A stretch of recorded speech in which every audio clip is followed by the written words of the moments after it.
pada saat kita dapat ujian, ya kita terima dulu. Ya, dapat musibah, dapat ujian, kita terima dulu. Bukan melawan, terima dulu. Terima dulu. Iya. Sabar dulu. Ya kan? Kenapa? Disitulah tadi orang kalau mau naik kelas harus diuji dulu. Iya.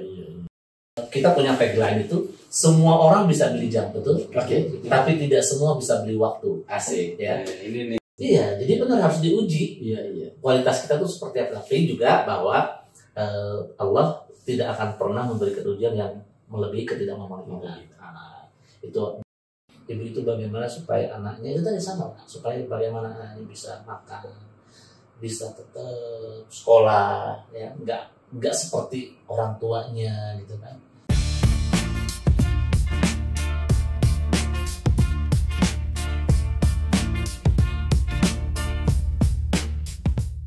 Halo, apa kabar Victorian? Jumpa lagi. Kali ini saya bukan di studio dan juga bukan di Malang.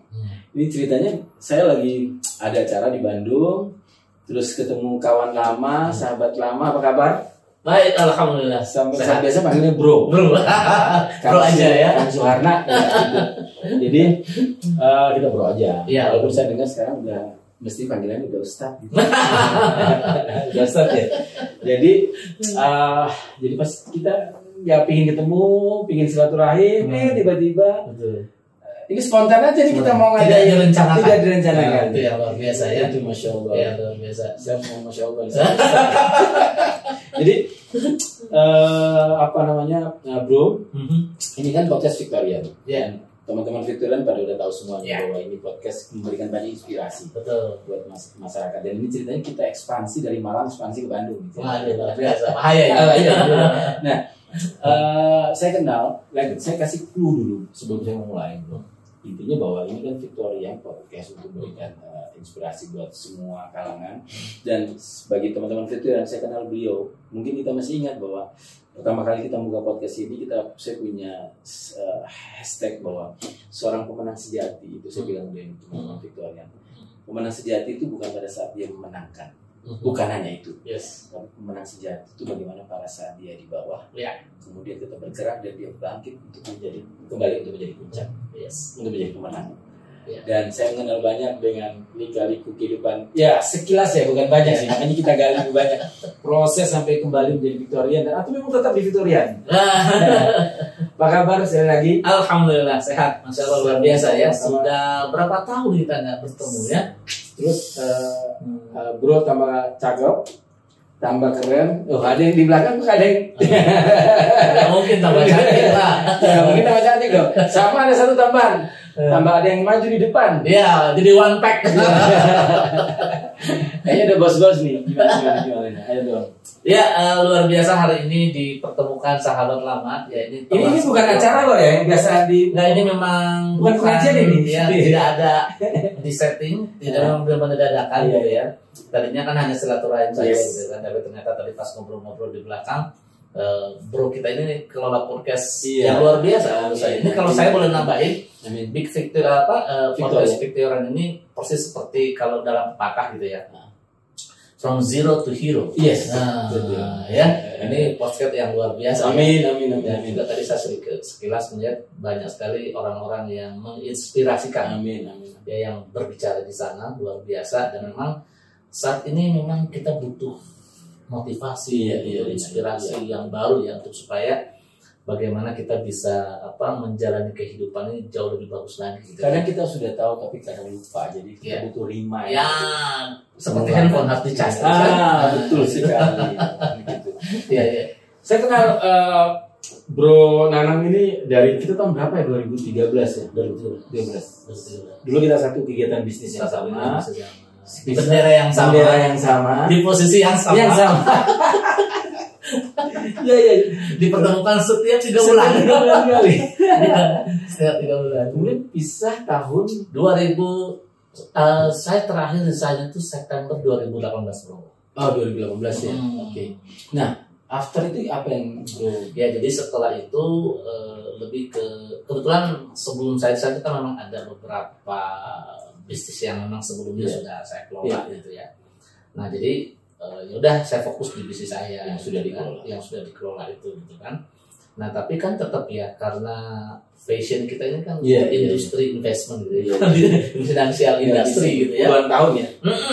Nah jadi ada tawaran itu datang, ya saya ambil lagi. Kebetulan tawaran itu kan dari luar ya, perusahaan dari luar negeri.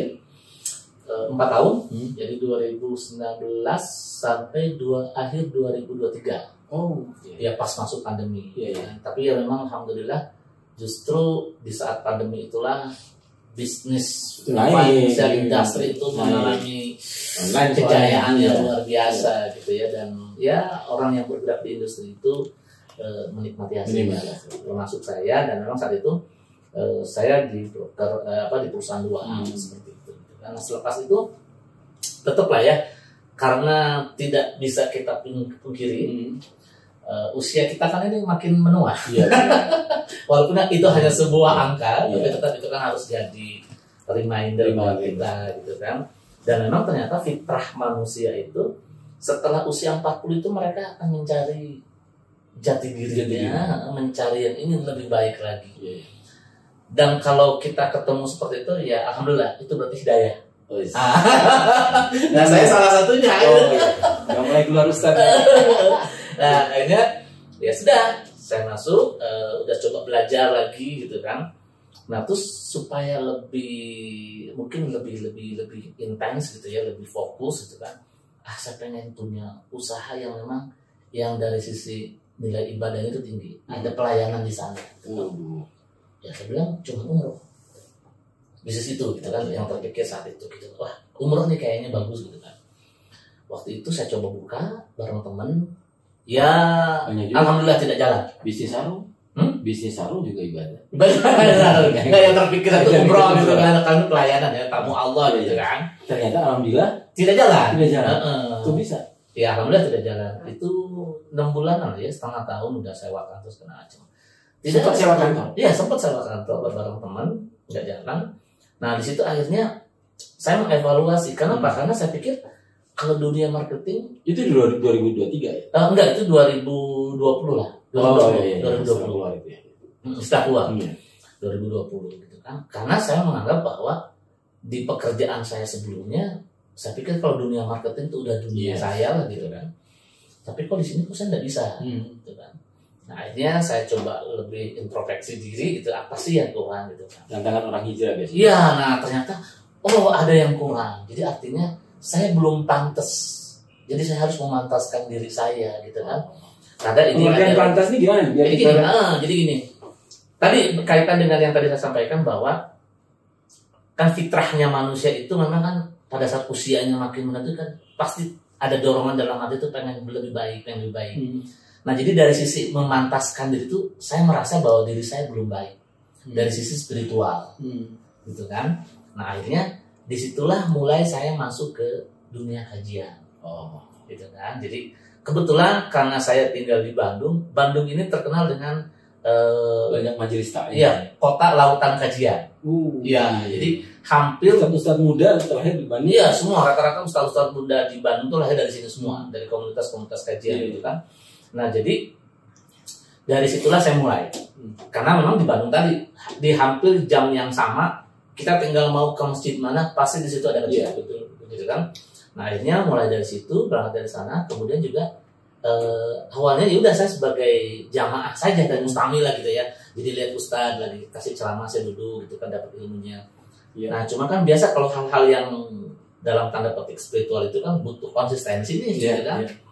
Gimana cara supaya saya konsisten? Akhirnya saya masuk ke majelis taklimnya, terus saya jadi MC-nya, gitu. Karena saya jadi emang basicnya MC enggak sih sebetulnya. Saya merasa saya punya public speaking bagus lah gitu. Ya sih, kalau presentasi antar kita ya semua ngakui sih, gitu kan. Nah jadi akhirnya ya udah masuklah. Jadi kan ustaz sebelum tampil itu kan butuh pembuka, butuh host, gitu kan. Nah saya masuk di sana. Tapi di sana saya akan Bismillah ya Allah, dengan saya mewakafkan diri saya sebagai MC atau sebagai host di kajian di Bandung ini, saya nggak akan ambil kafalah lah istilahnya ya. Tapi ya Allah, saya pengen bisnis apa yang sekiranya bisa buat saya hidup gitu kan. Ini bagi Victorian kalau nanti yang nonton di Bandung, bagi yang mau ada kajian ada MC free. siap amalan. Iya. Gitu ya. Nah, jadi ternyata ya alhamdulillah dari situlah akhirnya lahirlah Jam Wisata. Ya, Jaris Amar Madani Wisata. Jaris Amar Madani Wisata. Amar Madani Nah, Wisata. saya singkat Jam Wisata. Jam Wisata. Wisata. Oke. Karena memang kita punya tagline itu semua orang bisa beli jam, betul? Oke. Tapi tidak semua bisa beli waktu. Asik. Ya. Ini nih. Waktunya umroh, ingat jam wisata. Sudah ada tagline ya. Sudah ada tagline-nya. Nah, dari nama pun itu memang ada filosofinya. Jaris itu adalah Jaris Amar Madani. Jaris itu adalah karunia Allah. Ya. Amar itu umur panjang. Madani tempat. Jadi maksudnya tempat yang dikarunia Allah dan berumur panjang. Nah, branding name-nya Jam Wisata. Jam itu dari Jaris Amar Madani. Disingkat Jam Wisata. Nah, jadi alhamdulillah lahirlah Jam Wisata ini di 2020 akhir 2020 akhir lah gitu. Yang tadinya sempat gagal itu ya. Dulu belum nama ini. Iya, sebelumnya nama lain lah yang di Jam Wisata. Berarti itu simultan ya, berbarengan dengan bisnis yang investment tadi kan 2020. Iya, berbarengan. Berbarengan. Jadi hasil dari investment ya udah saya investasikan lagi di umroh gitu kan, seperti itu, berbarengan. Jadi alhamdulillah 2 tahun belakang ini saya lebih fokus di travel umroh 2 tahun ini gitu ya. Jadi sekarang beliau di travel umroh ya. Jadi buat para Victorian ya yang mau umroh bisa kontak. Nanti kita kasih juga. Kita kasih kontak langsung. Ya, siap. Ada kan nanti? Ada kontak ada nanti di sini ya. Ya. Seperti itu bro. Jadi alhamdulillah setelah masuk ke dunia kajian ya dapat semuanya ya. Secara kan jujur gini, alhamdulillahnya kalau dapat semuanya apa jadi gini. Ini inspirasi ya. Karena kan memang betul. Pasti. Ternyata betul. Kalau kita kejar dunia, dunia memang dapat. Berapapun. Iya. Tapi nggak ada yang didapat. Ada satu yang tidak kita dapat. Akhirat. Nah, tapi ini dari para guru nih ya. Dari para guru nih. Tapi kalau kita kejar akhirat, dunia ngikut. Gitu. Dunia ngikut. Nah, tapi ngikutnya ini bukan jadi jadi kita berkelindahan, tidak. Jadi ternyata memang rupanya pun konsep rezeki itu atau kita berdoa yang diijabah itu bukan apa yang kita inginkan, tapi apa yang kita butuhkan. Itu. Jadi semua serba cukup bakal. Iya, jadi cukup aja. Kita pas terkadang juga bulan depan ada ininya sudah dibayar. Belum tahu nih, tapi pas hari-hari ada. Gitu aja. Dan nanti alhamdulillah jadi setelah saya jalanin ya udah. Dan yang terpenting memang balik lagi ya. Bagaimana supaya rasa syukur itu harus selalu ada. Gimana itu caranya? Nah, itu tadi karena kalau memang apalagi di dunia kita dulu ya. Itu kan selalu kita melihat ke atas gitu ya. Rasa-rasanya kalau selalu melihat ke atas jadi nggak pernah puas. Iya. pengen terus gitu kan, padahal kita sudah punya nih gitu kan. Nah di situ rasa syukur tidak ada gitu kan. Nah tapi kalau rasa syukur itu terus ada kan, selalu jika engkau mensyukuri maka tambah gitu kan. Lain syakar tuh nggak jangan. Lain kafar tuh ila rasa ya. Masya Allah. Nah jadi memang itu, tapi memang godaannya itu tadi, manusia itu kan godaannya cuma satu, hubut dunia itu kan, bagaimana cinta dunia itu kan, lihat teman mobil baru, wah gimana ya. Tapi kalau itu tadi, alhamdulillah, kalau kita selalu komunitas lagi ya, yang membentuk itu akhirnya memang buat kita bahwa lingkungan, ya. Rasa syukur itu yang selalu ada. Jadi ya sudah, alhamdulillah, apa yang kita inginkan alhamdulillah itu tadi. Gitu. Jadi nggak harus berlebihan boleh, tapi terkadang itu tadi kalau terlalu berlebihan pun juga nggak baik. Semua sifatnya berlebihan pasti memang tidak baik. Yang berlebihan itu tidak baik. Cukup aja. Cukup. Gitu kan. Pas mau beli mobil baru cukup. Gitu ya. Pas mau beli rumah cukup. Gitu. Titoran ingin tahu juga nih, dalam problem sekarang sudah punya umroh travel dengan dinamika bisnis yang terus mudah-mudahan kita doakan terus naik nih. Amin. pernah nggak merasakan titik terendah? Dan pada saat titik terendah itu apa yang dilakukan? Di mana bisnis ulang? Apapun itu. Oh. Hidup, proses hidup.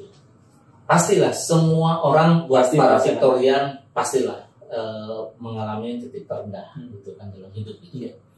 Ya alhamdulillah kalau titik terendah saya itu 2024 ya, 2024. Baru itu 2024 bukan 2004 20 tahun yang lalu. Iya. Gitu kan, itu di Kita mana masih jadi marketing biasa. masih ya seperti biasa. Itu titik terendah saya dalam kehidupan ya gitu kan. Nah tapi kan tetap sih biasa kalau udah ukurannya dunia pasti dibicara terendah apa dunia juga ukurannya kan. Iya. Gak punya duit lah, nggak bisa makan apa segala macam gitu kan. Tapi memang justru disitulah kita bisa bangkit. Memang orang itu harus harus dapat masalah dulu. Iya. Teguran. Yes. Kenapa? Karena dengan masalah itu yang membuat kita jadi. Dan ternyata filosofinya sederhana. Kenapa kita sekolah itu harus ada ujian supaya naik kelas. Iya. Jadi benar harus diuji. Iya. Kualitas kita tuh seperti apa. Tapi juga bahwa Allah tidak akan pernah memberikan ujian yang melebihi ketidakmampuan kita. Itu 2 ayat terakhir Al-Baqarah. Guys, ini kenapa saya bilang Ustaz? Jadi beliau ini sekarang selain punya travel umroh, kadang di Jumatan sering jadi khotib nih. Ya sudah diundang, ya gitulah seperti itu. Insyaallah. Gitu. Jadi ya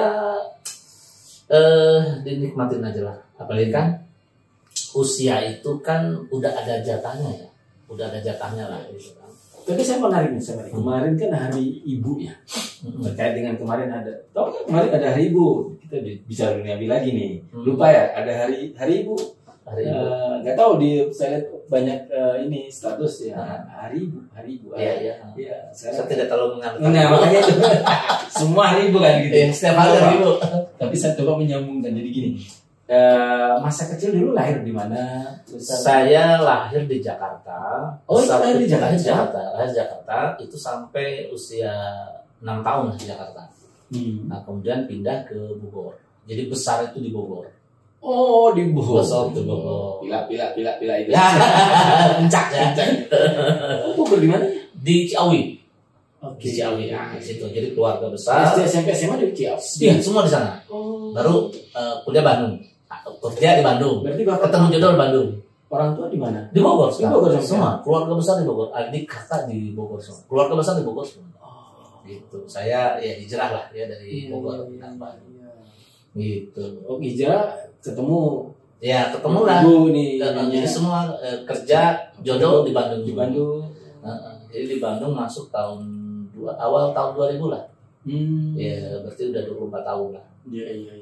Nah, orang tua bapak dalam alhamdulillah orang tua dua-duanya masih ada. Iya. Dalam proses hidup dari kecil kira-kira apa yang bisa sampai di titik ini? Oh ya pasti ini kan. Jadi sebetulnya masa kecil saya waktu di Jakarta itu boleh dibilang orang tua cukup lah. Dulu orang tua punya pabrik di Jakarta. Ini pengusaha ya? Iya pengusaha lah gitu kan. Gulung tikar. Ya udah pindah ke Bogor.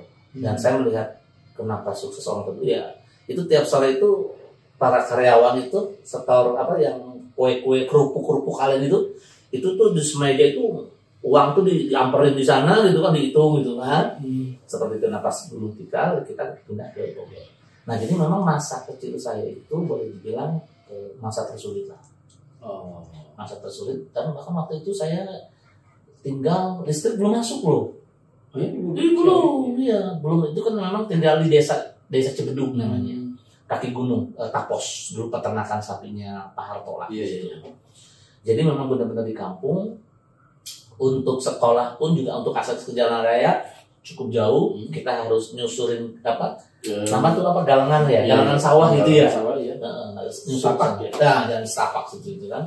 Tapi justru di situ saya bersyukur sama orang tua saya. Jadi saya dididik menjadi anak yang memang betul-betul punya fighting spirit bagus, ya kan. Terkadang saya masih ingat di kepala saya dan ini. Jadi saya itu kalau berangkat sekolah SD, saya selalu bawa baskom di atasnya ada jajanan, jualan. Jadi jualan, saya simpan lah di pesantren. Nah nanti pulang tinggal saya ambil lagi. Karena memang usaha orang tua saya jualan. Karena kan setelah membuktikan gitu udah sampai SMP lah. Jadi saya pulang sekolah itu pasti ikut jualan. Di Ada berapa pasar. keluarga waktu itu? Ada berapa saudara? 8 saudara. 8 saudara. Zaman dulu emang gitu. Beda sama zaman sekarang. Iya, 8 saudara. Yang keberapa? Saya anak kedua. Waduh, lumayan Iya, punya tanggung jawab tuh ya. luar biasa gitu. Iya. Makanya kan setelah udah bisa kerja sendiri, udah nyuplai kan jadinya. Jadi pas Itu masih jualan sampai SMP. sampai SMP saya ikut jualan. Terus Jualan sama orang SMA? tua. SMA, itu mulai jualan sendiri. Pokoknya apalah bisnis apalah saya ikutan gitu kan. Terus kuliah itu Sendiri. Dia Kan sendiri? udah sendiri lah. dia sendiri. Dia sendiri. Wow guys. Udah nggak mampu kan orang tua. Jadi ya sudah. Kok berani kok pingin kuliah kan udah tahu orang tua nggak bisa biaya, mohon maaf nih, Nah. ngomong terbuka gini. Ya balik lagi kan pendidikan tetap nomor 1, ya kan, pendidikan nomor 1 walaupun sebetulnya nilai akademis itu bukan jadi faktor utama Betul. kita menjadi sukses atau tidak, gitu kan. Ya apa triggernya tetap punya keyakinan saya Jadi bisa gini, kuliah? Jadi gini, di keluarga besar itu paling tinggi paling SMP sekolah, itu kan paling tinggi. Ya di adik atau kakaknya orang tua ya, nggak ada yang sekolah tinggi, gitu kan. Nah saat itu kan, kalau jadi sekolah tinggi itu kalau pinter pasti jadi orang kan gitu, ya kan, pasti jadi orang kalau pinter gitu kan. Kalau nggak pinter, waduh susah, pasti jadi begitu aja gitu kan. Apalagi lihat di lingkungan desa di mana saya tinggal, ya mereka jadi petani semua. Teman-teman sebaya saya itu petani semua. Sampai sekarang pun kalau saya pulang kampung, Petani. iya sama gitu kan. Kadang mereka hidupnya di sana, nggak keluar. Kembali trigger untuk nekat pingin kuliah selain memang karena keluarga banyak yang Satu itu, kedua yang pasti balik lagi lah ada. biasa dok apa dari kecil dokter orang tua. Nah kalau memang nanti udah gede kalau bisa lebih tinggi ya. Iya, karena orang tua gini merasa bahwa kita hidup pas-pasan, bahkan boleh dibilang enggak. Aduh, serba kekurangan gitu kan. Makanya motivasi terbesarnya di mana saya nggak boleh seperti orang tua saya. Saya nggak boleh hidup susah seperti orang tua saya. Kadang orang tua sambil makan bareng atau apa biasanya motivasi Pasti. kalau bisa lebih dari Ya harus kamu sekolah. Dan memang alhamdulillah saya ini salah satu ya boleh dibilang membantu juga ya. Jadi sebetulnya saya dari SMP sampai SMA itu nggak pernah bayar. Oh ya? Saya dapat beasiswa terus. Beasiswa. Karena peringkat ranking. Gitu. Jadi memang selalu dapat ranking. Jadi akhirnya nggak bayar gratis. Seperti itu gitu kan. Anak pintar juga nih guys. Gitu. Jadi motivasi Saya pernah asal ini jadi agak dimatiin. enggak apa-apa. Nah, jadi memang ya motivasi terbesar saya nggak mau hidup susah. Itu sih motivasinya. Jadi harus berubah. Gitu kan. Alhamdulillah. Kemudian mengenal industri finansial gitu kan. Jadi setelah meyakini dan memilih Bandung kenapa di kampus itu ada di Bogor juga ada. Banyak sebetulnya. Cuma satu Apa tuh? motivasi terbesar kenapa di Bandung. Kenapa? Mau jangan garis. Dapat mau jangan Bandung doang yang tahu nih. Orang Malang ya pasti tahu lah. Tinggal tanya di Google. Mau jangan garis. Tinggal cari aja. Itu doang motivasinya gitu. Oh ya? Itu doang aja. Bogor gak tulis Ya nggak tahu pokoknya saat itu mau jangan garis. Iya. Kadang yang motivasi itu aja doang gitu ya. Udah. Dan ternyata alhamdulillah memang rezeki dan jodohnya di Bandung ya. Jadi itu nih. Kalau boleh tahu dikit nih kalau pada saat ke Bandung tuh naik apa sampai itu sempat dikasih biaya dulu untuk bisa ke Bandung? Dulu ya pakai bus biasa, dulu kan belum ada. Iya pasti. Naik bus biasa lah. Gitu.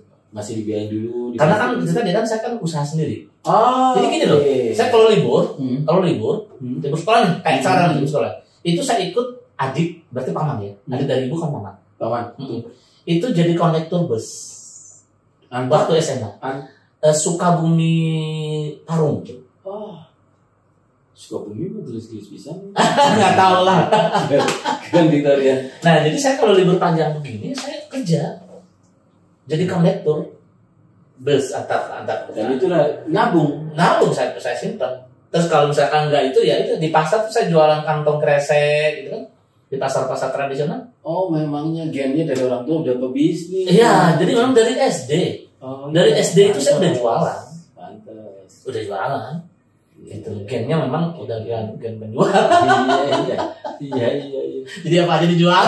Effortnya udah di situ. Iya, gitu. Jadi udah dari SD, jualan itu udah dari SD. Oke, berarti setelah lulus mulai kerja investment, itulah yang memang membuat sampai sekarang ini bisa tetap fighting. Memang dari kecil sudah keras dalam kehidupan untuk fight gitu ya. Betul. Apa sih intinya dari seorang ibu buat Bro Nanang?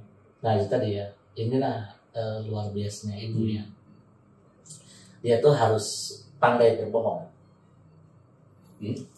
Pandai berbohong. Oke, Pak. Ini saya teringat lagu yang kemarin tuh kan.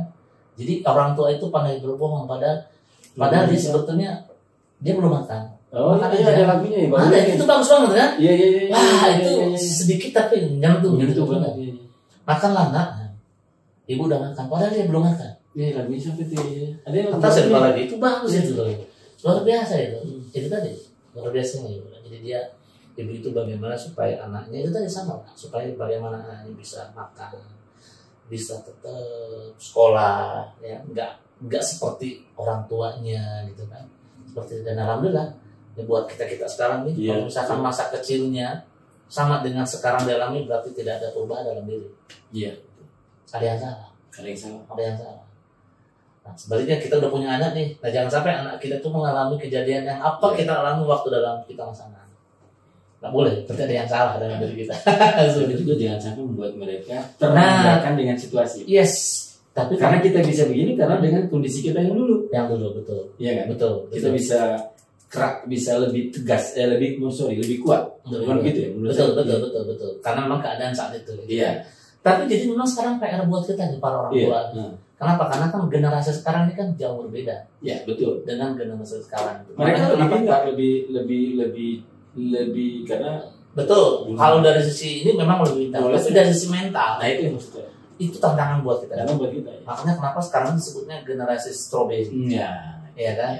Ya atau Gen Z gitu kan. Generasi strawberry kan bagus dari luar terus aku pengen lambat. Artinya kan fighting spiritnya nggak dapet. Pinter memang pinter anak sekarang. Oh pinter. Struggle-nya itu yang perlu. Ya fighting spiritnya yang kurang. Iya. Nah, inilah tugas orang tua nih gimana supaya kita punya anak nih punya jaya cuangnya. Ya Kang.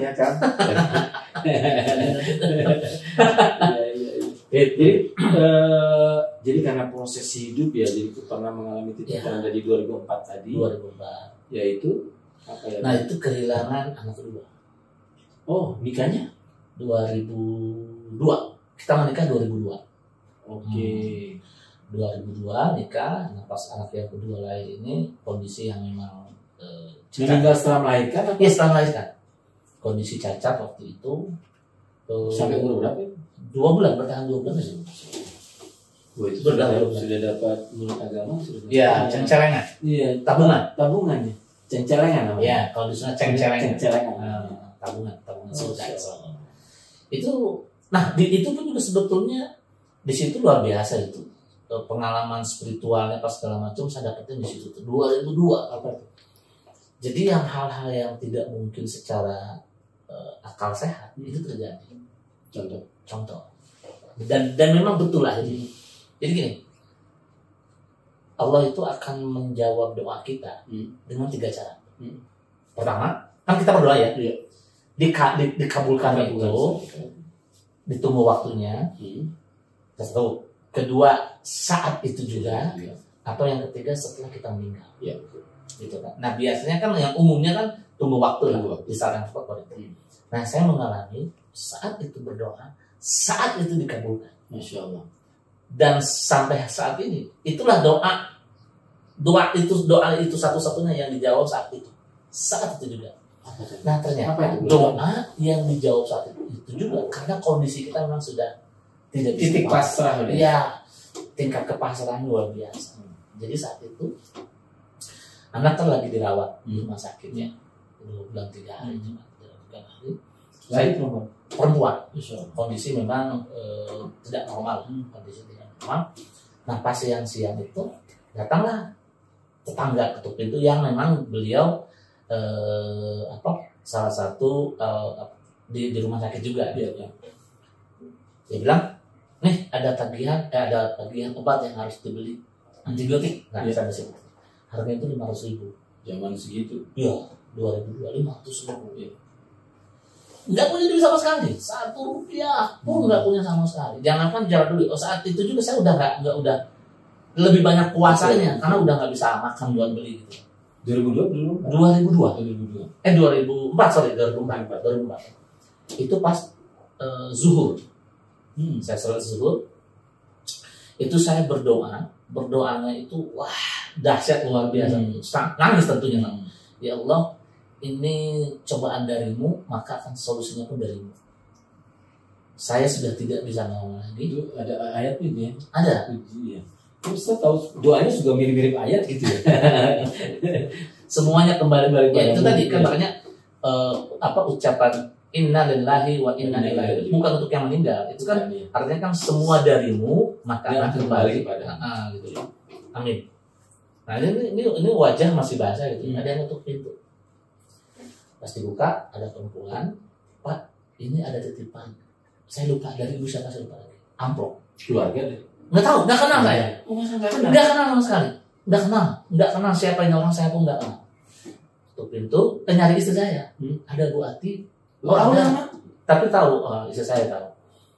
Ada.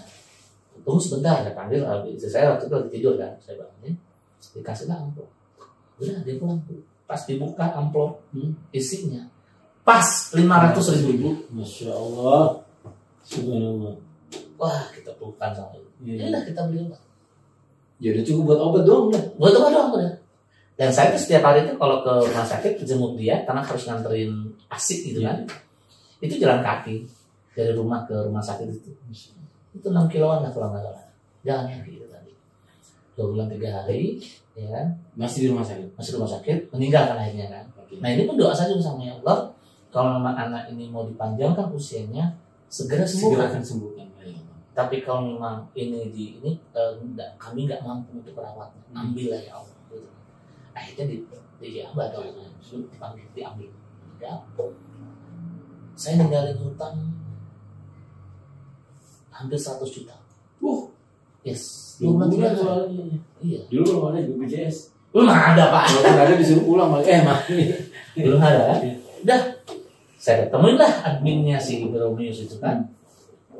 Pak, Bu, ini saya belum bisa bayar. Ini ada sertifikat rumah orang tua buat jaminan. Dibuka lemari deh, Pak, ini juga banyak sertifikat orang-orang yang kena. Udah gini aja Bapak mampunya berapa sok bikin perjanjian. Ya udah saya bikin perjanjian. Setiap bulan cicil lah. Gitu. Udah, saya balik lagi segala macam. Oh, ada kejadian lagi. Satu nih. Ini yang luar biasa nih. Saya kan sudah kerja tuh di industri finansial itu kan. Cuma karena begitu kan saya nggak bisa nggak fokus. Sudah 2000. Kan saya mulai 2001. Oh, 2001 kan. Iya. Mulai itu kan di industri itu kan. Nah, saya mau ketemuin bos saya, mantan bos saya. Minta uang. Cuma kan untuk ke Jakarta dari Bandung saya kan nggak punya uang 1 rupiah pun. Akhirnya dari rumah saya jalan ke stasiun Bandung. Saya duduk di situ kan. Tujuannya saya nunggu orang yang pakai seragam masinis. Oh iya. Ya, ketemulah gitu kan. Pak, maaf, Bapak masinis? Iya dek, tapi saya bukan sini. Kenapa? Kenapa dek? Saya cerita lah, saya mau ke Jakarta, kondisi saya begini. Yaudah ikut saya. Nah, ikutlah saya kan. Pas naik kereta api ditagih tuh. Oh ini anak saya. Saya gratis kan nggak bayar. Nyampe Gambir. Selamat kan? Nah, tinggal PR berikutnya Ya, dari Gambir. pasti Gambir. Kamu kesana ada uang? Gak ada Pak. Ke Sudirman, waktu kan Sudirman. Dikasihlah 20.000 rupiah. Ini 20.000, kamu ke sana. Ini nomor handphone saya. Kalau kamu nggak ketemu bos kamu, telepon saya ya. Iya Pak. Akhirnya udah Baik banget. juga saya nggak tahu. Nomor handphone juga udah nggak pernah saya save, nggak pernah saya simpan, hilang lah gitu kan. Nyampe ke kantor bos saya cerita. Dikasih uang saya 5 juta. Pulang. Saya nanti juga akan Almarhum sudah meninggal beliau. Oh itu. Allahumma firlahu. Beliau Itu yang Pak Denny itu. Dulu jam itu radio. Oh Iya. masih kirain di kita dulu. Bukan. Pulang bawa uang 5 juta, bayar. Lu kerja enggak? Udah kerja. Ya udahlah, lu kerja lagi deh. Kantor gua lagi. Siapa? Nah, dapat pulang 5 juta tuh. Bayarin. Nah, balik lagi, tadi udah meninggal, kan? Saya ngantor lagi lah. di tempat itu tadi. Di tempat tadi kan. Nah ini kan motivasinya beda. Saya ninggalin utang hampir 1 juta. Jadi motivasi saya adalah saya harus lunasi utang itu. Beda marketing. Nah, dunia marketing kan. Bang. Pas telepon, angkat telepon nih, ada salah satu pengusaha tekstil di Bandung lah, gitu kan. Saya telepon, saya nawarin, bla bla bla. Wih, dimaki-maki saya. Bahasa utangnya keluar semua. Dimaki-maki habis. Tapi kan ditutup teleponnya. Saya bilang, kok pasti ada yang salah dengan cara keutangan saya. Tidak mungkin uang sebesar itu bisa habis gitu. Makanya kenapa saya telepon, saya punya konsep bagus banget. Udah lah, gua tunggu sekarang. Saya temuin lah ke sana. Presentasi saya 2 jam. Kalau mau presentasi mah jagonya. Nah, 2 jam saya presentasi, close on the spot. Langsung ngasih cek 500 juta rupiah. 2 bulan nanti trading. Balik langsung. 1 bulan kita trading, hasil dari komisi itu kan. Saya datang ke Bro News, saya bawa uang cash. Booking saya lunasi utang saya. Kaget tuh yang orang Bro News itu kan. Wih, gimana caranya gitu? Cerita baik. Saya cerita lagi. Sampai nangis ya, luar biasa ini. Nah, jadi memang itu tadi ternyata memang pada saat kita dapat ujian, ya kita terima dulu. Ya, dapat musibah, dapat ujian, kita terima dulu. Bukan melawan, terima dulu. Terima dulu. Iya. Sabar dulu. Ya kan? Kenapa? Disitulah tadi orang kalau mau naik kelas harus diuji dulu. Iya. Nah, jadi saya terima dulu. Ya, bukan pada saat ujian langsung lari atau bikin contekan. Iya. Oh iya. Jadi terima dulu ujian itu, ya kan? Sabar. Nah, dari sabarnya itu solusi muncul. Maka sabar dan sholat lah. Jika engkau itu ada. Saya ikut pengaruh nih. Ustaz, Bu. Iya gitu. Jadi sabar dan sholat, maka akan selesai masalahmu, gitu kan. Jadi sabar dulu, diterima dulu masalahnya, gitu loh. Enggak langsung dengan wah dia menang enggak, gitu kan. Jadi alhamdulillah dari situ juga. Wah, bangun. Jadi dari situ wah kehidupan tuh. Jadi dihajar luar biasa, bersabar, dapat solusinya, terbang tinggi udah. Nah, pada saat terbang tinggi nanti itu kan. Jangan lupa. Ada ujian berikutnya. Di saat di balik kenikmatan. Betul. Jadi betul. Di saat kita susah harus bersabar. Di saat kita di atas bersyukur. Gitu. Kuncinya itu doang. Kalau tidak bersyukur, udah lalai lagi kan. Karena ternyata ujian itu bukan di saat kita susah. Di saat berkaya pun juga ujian, bahkan ujiannya lebih ngeri dari saat kita punya. Ada istilah namanya istidroj. Ya itu. Ya kan, jadi seakan-akan gua tidak, kayaknya Allah baik-baik saja sama saya. Buktinya gua kaya raya gitu kan. Itulah istidroj.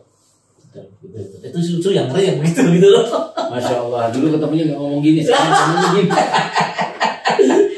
tapi tetap Bu, ini beliau setiap kali kalau pertemuan 3 bulan sekali untuk sholat nggak lupa nih.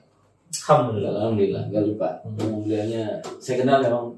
Kalau diajak ikut sih, cuman diam aja gitu ya. Udah. Ya, jadi gitu. Oh ya, sebelum terakhir nih, travel umrohnya yang bisa sebutin paket-paket dong biar. Jadi kita punya beberapa program di travel kita. Nah, kebetulan program terdekat ini Januari, tanggal 26 Januari 2025, itu program Syirah Nabawiyah. Apa itu? Nah, jadi ini adalah bagaimana kita bisa langsung mentadaburi tadabur. Kisah perjalanan Nabi di Tanah Suci. Nah, kebetulan ini pun juga didampingi oleh Ustadz yang memang spesialis di Syirah Nabawiyah. Iya, sama aja. Napaktilas tadabur sama, bahasanya sama gitu. Jadi nanti kita di sana akan langsung menapaktilas secara langsung ya. Contoh di Madinah, di mana beliau wafat di sana, gitu kan ya. Kemudian perjalanan, terus juga kita ada city tour ya, di Tur Taif. Taif itu kan salah satu kota yang paling dingin ya di Mekah. Dingin di Mekah. Beliau dakwah di sana ternyata harapannya kan tidak kesampaian, ditolak ya. Bahkan dia kan langsung dilempar segala macam. Bahkan beliau sampai malaikat pun bertanya, ya Rasul, apakah akan aku hancurkan? Ya. Dijawabnya jangan, karena dari situ nanti akan muncul orang-orang soleh di sana gitu kan. Tapi kalau itu ditanya ke saya mungkin sudah balik gitu ya. Iya. Nah itu jadi terus juga nanti di yang itu sama apa kereta cepat. nah itu perjalanan dari Madinah ke Mekah. Jadi nanti fasilitas yang kita dapatkan, yang kita gunakan, alhamdulillah kita karena umrohnya mulai dari Madinah, jadi kita landing di Madinah. Landing di Madinah. Jadi mulai dari Madinah dulu. Selama ini program yang 9 hari ya. Jadi 3 hari di Madinah. Nah terus dari Madinahnya itu ke Mekah pakai kereta cepat. Oke. Gitu. Nah kalau dari Madinah berarti ambil mikotnya, ambil niat untuk berumrohnya di Bir Ali, di Masjid Bir Ali di sana. Perjalanan biasa kalau pakai bis 6 jam, ini kan 2 jam setengah. Nah, udah di sana nyampe Mekah 4 hari. Nah dari Mekah ya udah dari Jeddah langsung pulang. Pulangnya dari Jeddah ya, Mekah ke Jeddah baru ke Indonesia. Turun Madinah, turun Madinah di Jakarta. Iya, turun Jakarta ya. Madinah, pulangnya dari Jeddah. Berarti yang kalau yang dari Bandung ke Jakarta, kalau yang dari Malang juga ke Jakarta. Kalau dari luar kota ya otomatis kita semua ketemunya titiknya Jakarta. Soekarno Hatta. Soekarno.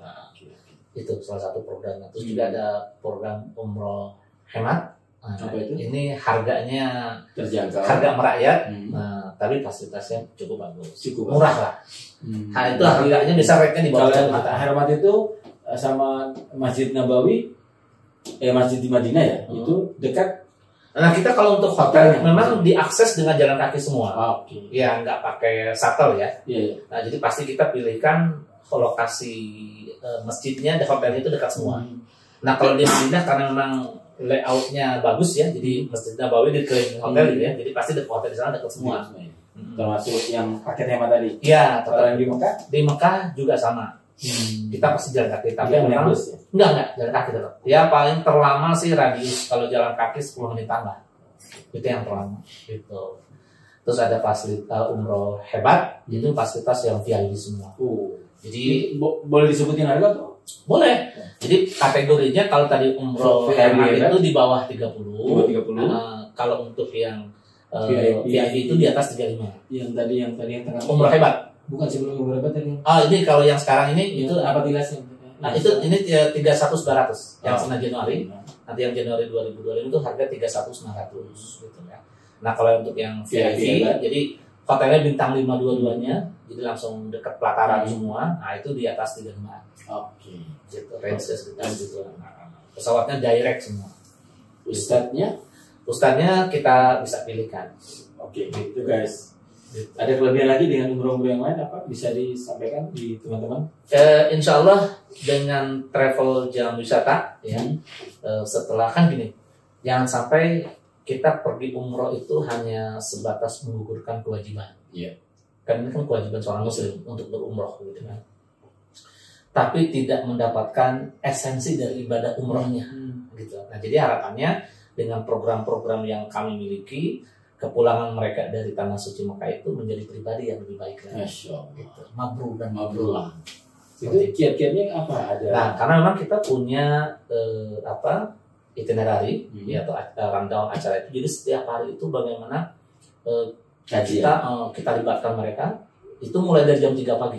Ya kita mulai dari tahajud bareng, kemudian subuh bareng, selesai subuh kita halaqah ilmu ya, kajian ilmu. Selepas itu ya udah aktivitas. Jadi selalu diisi dengan kajian ilmu untuk menambah ilmu. Ya gitu. Jadi karena kan jadi 9 hari itu bukan hanya napatilas tentang perjalanan Nabi, tapi juga memberikan keilmuan tambahan wawasan supaya nambah wawasan knowledge keilmuan tentang akidah mereka bagus.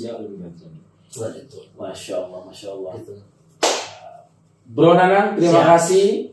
Kita udah numpangin di kantornya ini. Kantornya bagus sekali di Jalan Asia Afrika. Nomor 129. Geraha Selaras. Lantai 2 ya. Lantai 2. Jadi dan cuman nggak sampai sekilo mau ke Braga bagian kalau di luar kota, di luar Bandung nih. Harus ke Braga. Oke, sekali lagi teman-teman Venturan, terima kasih, semoga bermanfaat, dan sekali lagi Bro Nanang, thank you, sukses terus, sehat selalu yang paling penting umur kita ya. Amin. Jadi sekali lagi sehat, sukses, usahanya maju terus. Tadi kita ada ngobrol di luar frame bahwa masih ada keinginan bisnis. Kita doakan semua pasti berjalan dengan baik. Amin. Next podcast berikutnya lagi kalau Siap. ada baru lagi nih. Ya, nanti insya Allah ke Malang ya. Boleh dong, mana dong. Siap. Terima kasih Victorian. Ya. Sukses selalu, sehat selalu. Thank you all. Oke.